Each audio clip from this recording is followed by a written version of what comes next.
Les guerres barbaresques. On parle souvent de la colonisation, bien moins de ce qui se passait avant. Aujourd'hui, je vais vous parler d'un conflit largement oublié, les guerres barbaresques. Un affrontement qui a opposé l'Europe, l'Afrique du Nord et même les jeunes États-Unis.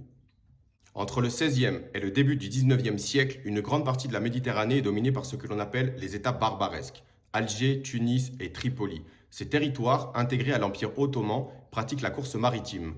Attaques de navires, prise d'otages, rançons et esclavage. Contrairement à une idée reçue, il ne s'agit pas de pirates isolés. Il s'agit d'une activité organisée, reconnue par le pouvoir, avec des flottes, des ports, des accords diplomatiques. Les puissances européennes paient souvent des tributs pour protéger leurs navires.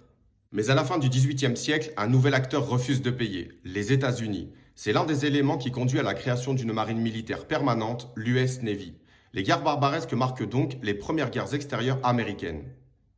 Ces conflits ont duré plus de 250 ans. Ils ont façonné la Méditerranée, les rapports nord-sud, la perception de l'Afrique du Nord en Europe. Et pourtant, ils sont complètement oubliés des manuels scolaires.